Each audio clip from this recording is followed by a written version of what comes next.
Hi, this is Debbie from the Degenstein Library with a review of some of our new nonfiction books.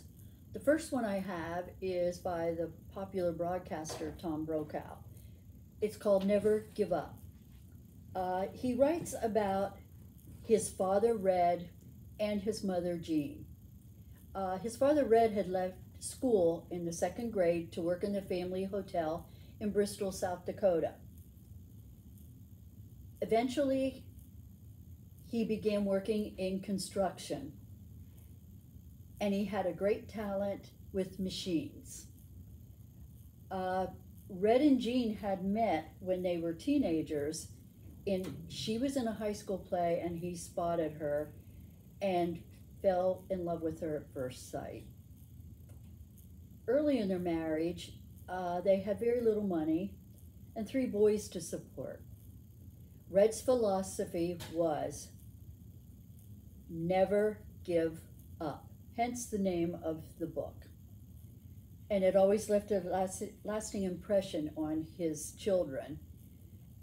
And Tom pretty much lived by that particular saying.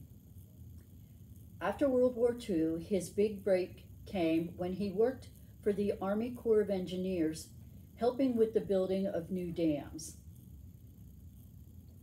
As he got older, the family found out that Red had recorded all of his memories.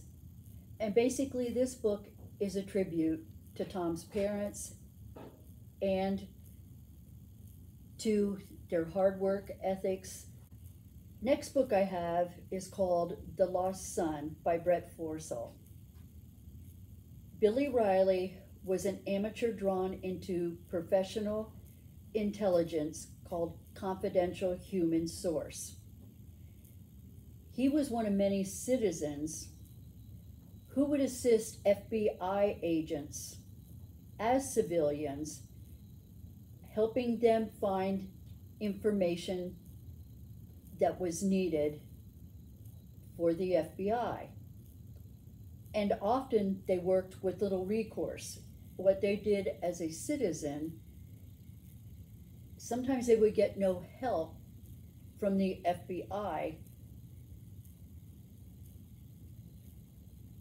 Billy was a small town Michigan boy, and he taught himself Arabic and Russian. This is where the FBI became interested in Billy, thus him working for the confidential human source. When Russia stirs up rebellion in the Ukraine, Billy sets out to make his mark. The Russians catch on to him, and in Russia, all his communication to his parents or friends is stopped completely, and his parents ask the FBI for help in finding answers, and they do not help at all. They turn to this author, Brett Forrest, who begins his own quest for answers. And it has a lot to do with him as a civilian working with the FBI, but not having the security and the help when he lands into trouble. The next book I have is called Cleopatra's Daughter by Jane Draycott.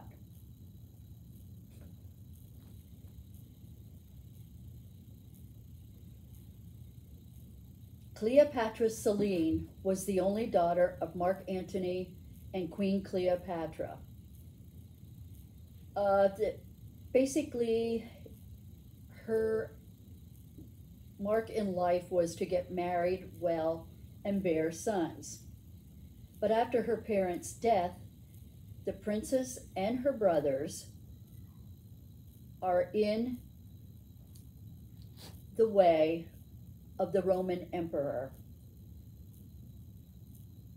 Thus, she begins to be held captive by the Egyptians.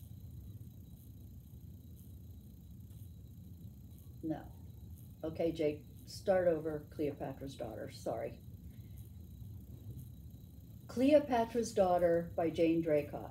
The only daughter of Mark Antony and Queen Cleopatra, Cleopatra Selene, was in life supposed to marry well and bear sons. After her parents' death, the princess and her brother are in the warpath of the Roman emperor. She was born into Egyptian royalty, but abandoned and held captive by Augustus Caesar. But Cleopatra Selene was endeared to these people that held her captive. So rather than putting her to death, Augustus wed her to a Numidian prince, Prince Juba. They became rulers of Martara in Africa, and this is where Cleopatra Selene ruled as queen successfully for almost 20 years.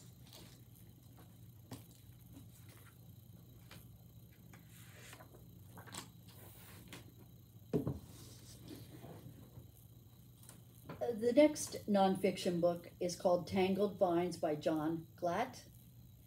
It is a true story of the Murdoch family, which maybe many of you have seen in the news.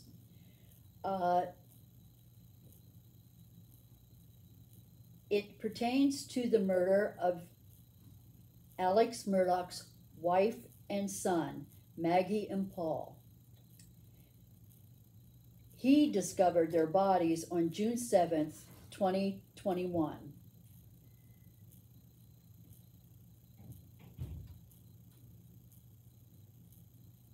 Secrets began to emerge about the Murdoch law dynasty, his family, and 2 years before the killing, the son Paul that had been killed at their compound was involved in a boating accident that killed a young girl. Eventually, the family's days of privilege are numbered, and more deaths and financial fraud have been attributed to Alex, the father patriarch of the family.